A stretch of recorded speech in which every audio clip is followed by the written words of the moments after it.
Thank you for taking a ride on the Freedom Train podcast series. Today, I'm by myself, but you know who I am, your conductor, Joseph Ward. And remember, the Freedom Train podcast series is brought to you by PACS, Inc. That's PACPS-INC. And PACS, Inc. is a black development organization aimed at developing the black community to its maximum potential through a focus on education and economics with the traits of hard work, honesty, and integrity. And for more information, make sure you visit www.pacsinc.org to learn more about PACS, Inc. and everything that they bring to the community.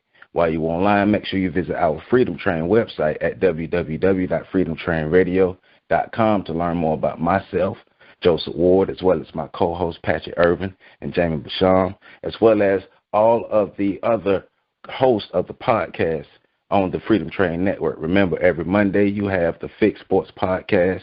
Every Wednesday you have the Freedom Train podcast series, as well as the live showing of Office Hours with Professor Carlton Jones and Erica Tobert. Every Thursday you have Lessons from the Screen with Patrick Irvin. Every Friday you have the podcast of the Office Hours with Professor Carlton Jones and Erica Tobert, which is also available on iTunes, Google Play, and Stitcher. You also have Tea Time Black Women Talk every Friday coming out. And every Saturday, remember, you have the On the Shoulders of Giants podcast that's available on iTunes, Google Play, and and iTunes, Google Play, and Stitcher. So today on the Freedom Train, we have a man who's been instrumental in my life, whether he may know it or not.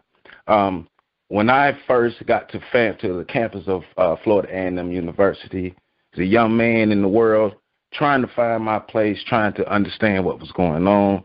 My intentions when I got to college was to play football, go to the NFL, and the usual dream of a young black man coming from poverty. That didn't happen, and so I began taking specific classes. One of the classes was black psychology. I took a industrial psychology class. I took a class that was the psychology of racism and prejudice. But one thing that was constant in these classes was that strong black male intellect presence. And it was one of the first times that I saw a black man who was strong in his will, strong in his presence, masterful in his words. His articulation was on point, and he didn't sound like a white man. So that kind of blew my mind. So it's one of the first times I got a chance to see that strong black male presence. But the information that I learned helped me to love myself as a black man and come into the realization of what we're really dealing with when we're dealing with white supremacy, as you can tell what we talk about on this line. So this man that I have on the line today is one of the best instructors I've ever had in my life. He's a great model in the city here in Tallahassee. He backs up his words. He doesn't just talk the talk. He walks the walk. I've had the great pleasure of watching him since I was 19 years old. I'm 34 now, so I've been able to watch him, what he does in the community, how he interacts in the community, the impact he makes in the community, and the way our community members respond to him. And as I can say from my personal stance, he was the reason I read the book, The ISIS Papers. He was the reason I read the book, Crow Dog. And he's one of the reasons why I continue my readings today. And I want to bring to you all one of the best men I've met in my life, Dr. Dennard. Thank you. Welcome to the Freedom Train. Thank you very much, sir. Respect. Yes, sir. All respect to you, sir. Thank you. No, respect to you, because you have really made an impact, like I said, on my life, and I know the life of others around here in Tallahassee that's in my age range. And we do want to make sure that we honor people like you who really have laid a great foundation for us to stand on, and it's just on us to take it forward into the future. So thank you for being here and giving us your time. Well, I tell you, the thing is that anything that I have been able to accomplish in the way that I live, any help that I have been able to offer anyone is in many ways, we must understand it's a reflection of, first of all, where I came from, the people I came from. So I came from a tradition of black people who were teachers and who were about excellence, and they put that in me. And then that caused me to seek out other people of excellence who also were in some way or some fashion mentors to me. So, I don't exist in a vacuum.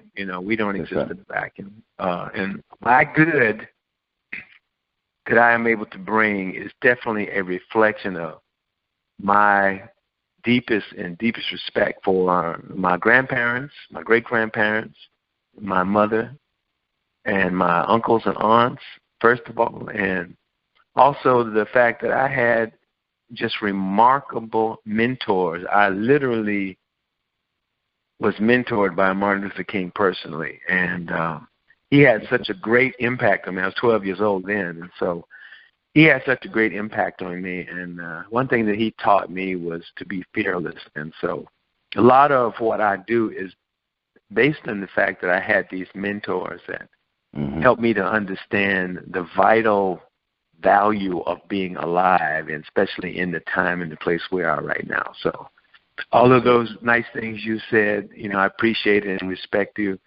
And I will accept and receive it on behalf of all of these people that have influenced me. Well, thank you. I thank you very much. Yes, sir.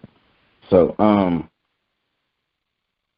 let's get into. I want to learn more about you and let our audience learn more about you. So, can you give us some background information about yourself and what led you to the works that you do here in this Tallahassee community? Well, that's a very, very long story. I'll make it as short as I can. First of all, I was conceived in Tallahassee. I'm a college baby. Okay. I was born in St. Petersburg, Florida, and raised in St. Petersburg, Florida most of my life, although my mother ended up being a single mother, and she ended up moving about as a teacher. She moved about where she could get better pay. Right. And so a lot of it is the family dynamic that I came from in St. Petersburg. We were a very extended family, like I said. Excuse me. Like I said, I grew up with my great-grandparents still living. Right. They lived until I was in high school. So, my great-grandparents were together, and they ran the clan, and my great-grandmother was the final word on all things in our clan. And, we were doing family reunion back in the 60s before it became like a popular thing. And so I had all this whole thing of a social world, where people in those days were black people. First of all, we knew what the situation was because it was separate and unequal. I grew up in the age of separate and unequal. Mm-hmm. I grew up with the two bathrooms and the different water fountains and all of that. That was all a part of my life. And so, my relatives really made it clear to us that, it was an unequal situation and that we had better be serious about our lives and put forth all the effort to be, as they used to say, you got to be 3 times better because you have strikes against you already by showing up black. So right. That was a lot of the impetus that led me towards being a striver, or what we call even a stalker of knowledge, to just really be very focused on gaining knowledge. And I went to college my first year. I failed college my first year. I kind of went crazy, I would say. Yeah. And it did, got involved in the drug scene and all that. And so I actually went into therapy and the drug treatment at the age of 18. And I stayed in that program, and then I ended up becoming a counselor. And so I was actually a paraprofessional counselor at the age of 18. And I did that for a year and a half. That's all I did. And that's where I got my interest in psychology. And then I went and formally studied psychology. And while I was involved in graduate school in psychology, I was at Florida State. I met Dr. Naeem Akbar, who at the time was the first black psychologists I ever met. And we had a long talk that summer. It was my first year of grad school. And he was explaining to me the importance of getting my second education while I was getting my PhD. And he said to me, he said, you know, you'll never get papers or a degree, you know, for this second education, but it'll be more important. And that was my education in African history and culture. And so I earnestly began to study. I probably studied maybe even more African history and culture than I did psychology. And so even though I don't have a degree in African history and culture, I probably could stand my ground very well with anybody in that area because I did a lot of study in African history and culture.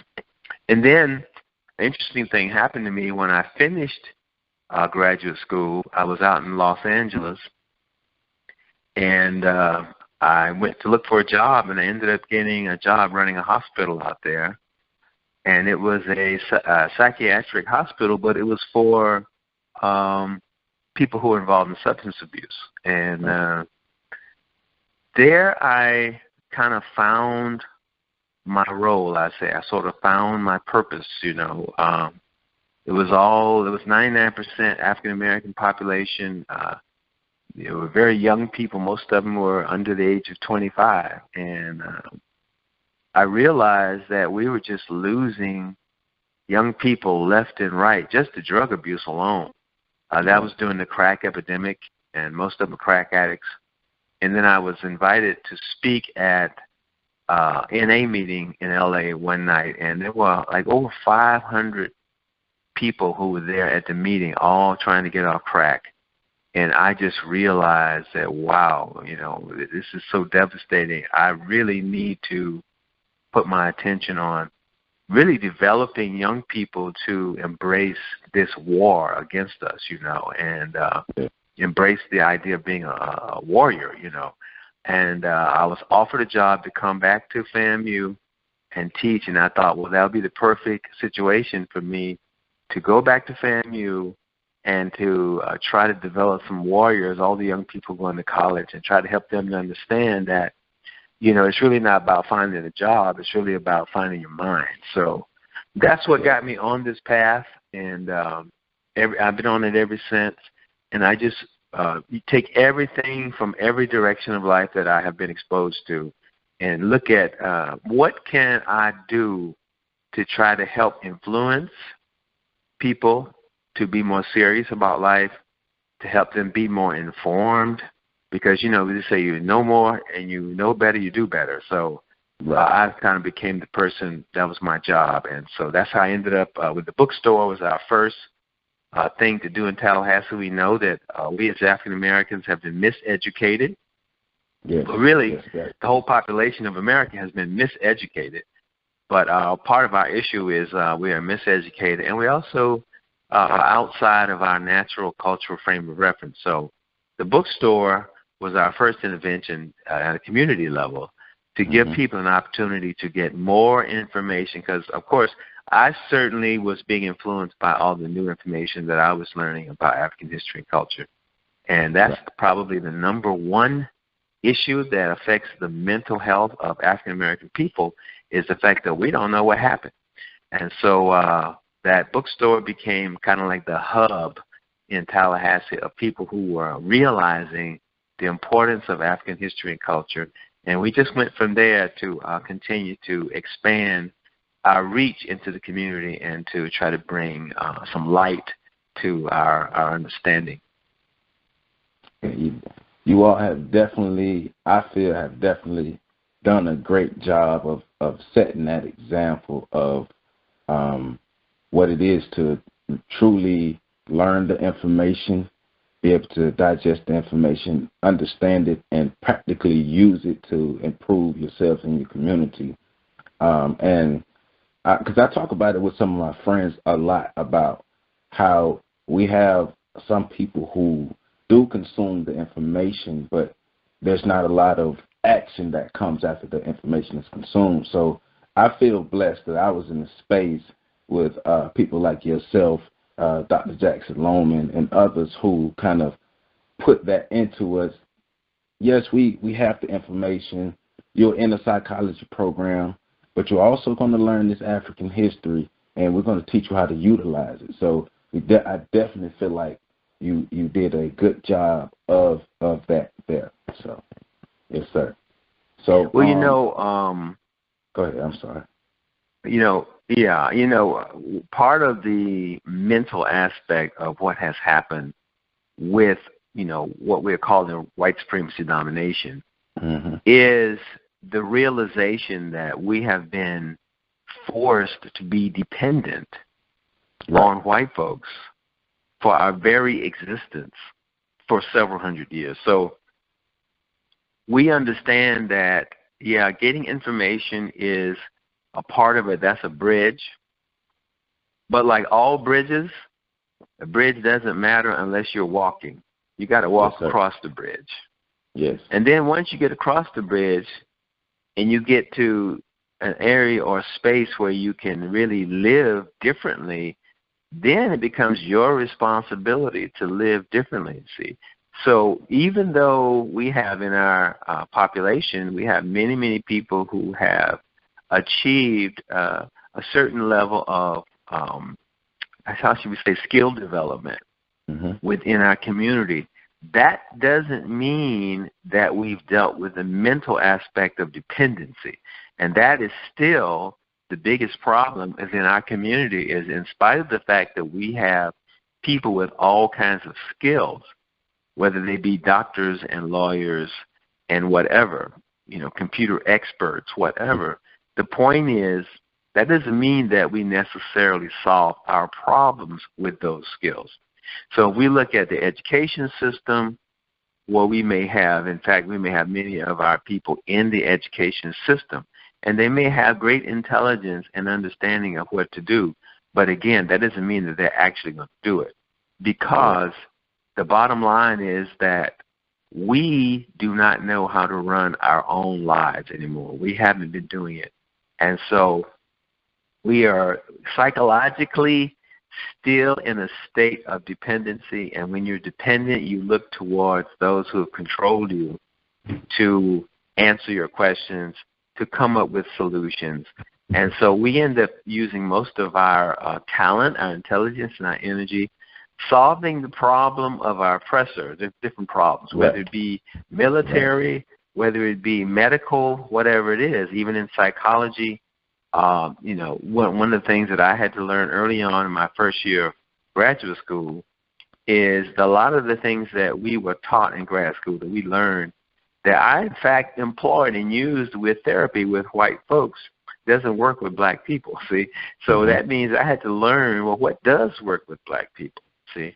How it is the formula, and it's a different formula. And we find that's true for medications and all kinds of things. So, we've been in a situation where different has always been about superiority and inferiority. That's the game that's been played with us about difference. And so now, as we're becoming more sophisticated and realizing that, hey, in many ways we really are different, we really aren't the same.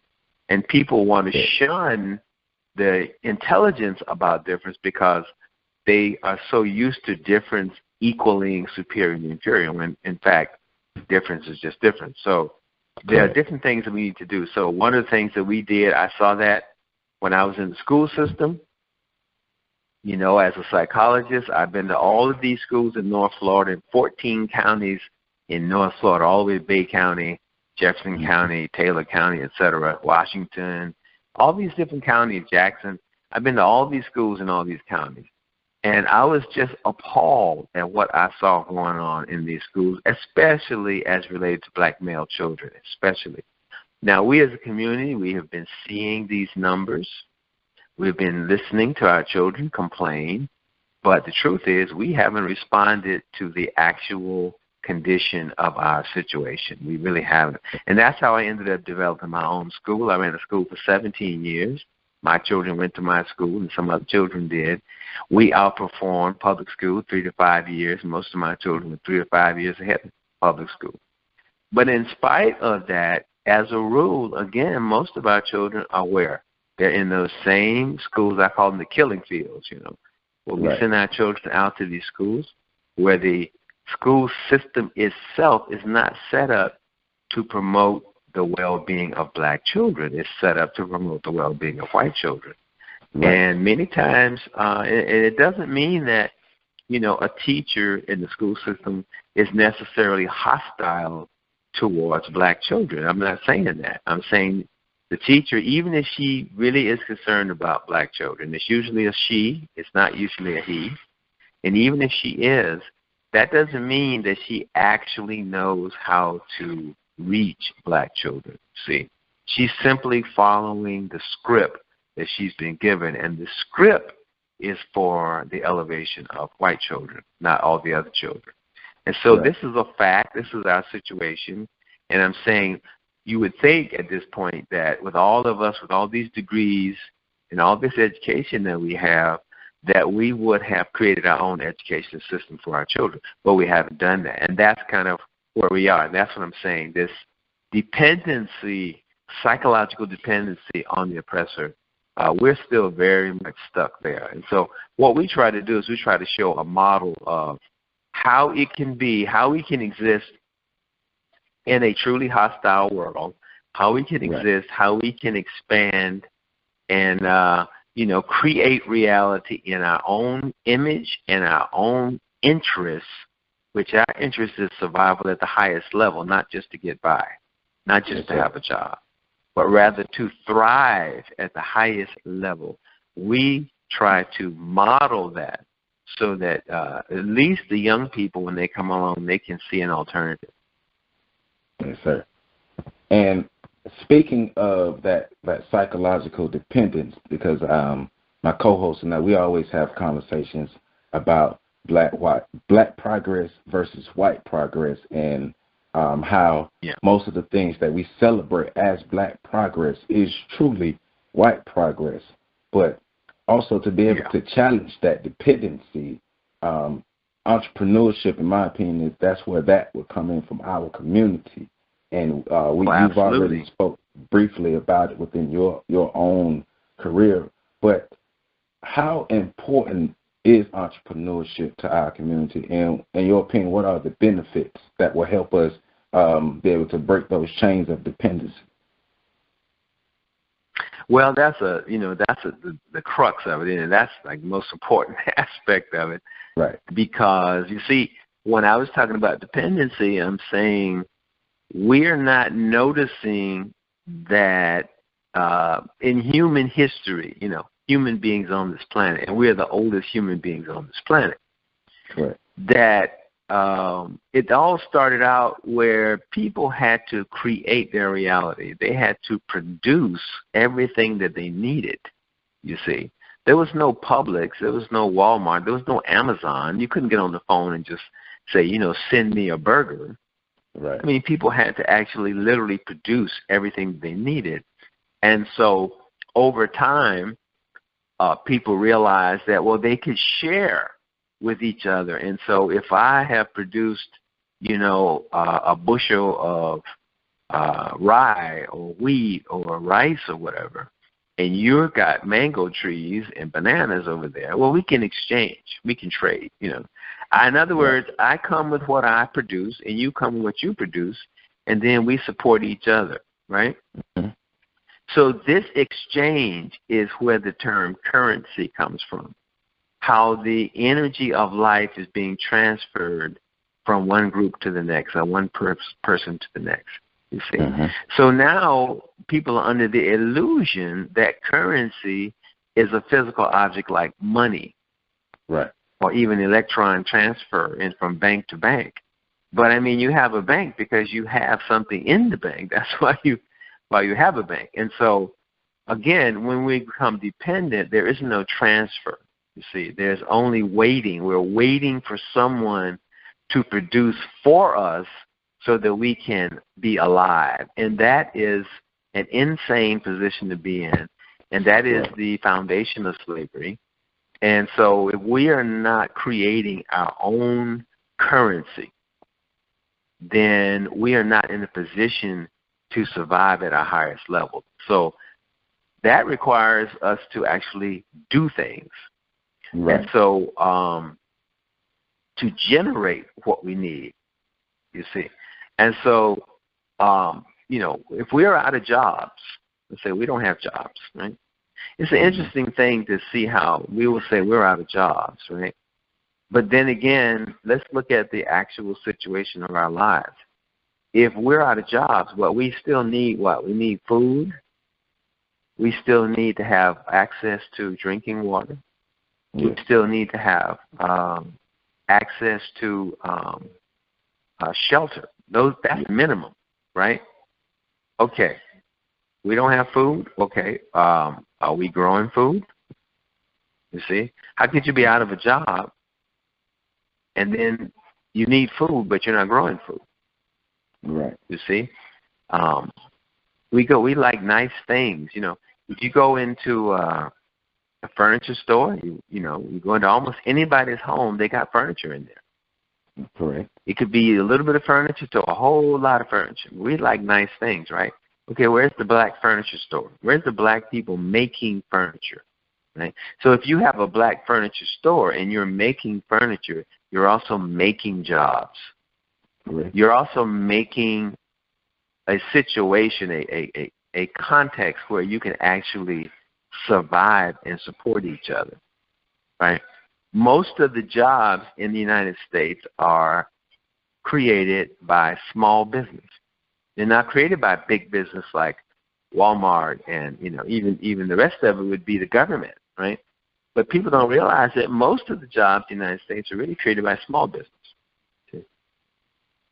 So if you don't have business, right, then that means you're automatically in a state of dependency because that means you're not producing things. Right. So that means you don't have that rye or that corn or whatever to bring to the table. So you're in a bad place already. And when you don't have business, then you don't have financial support. And when you don't have financial support, then you don't have political support. And when you don't have political support, then you don't have political influence. And when you don't have political influence, you are forced to accept the situation as it is given to you.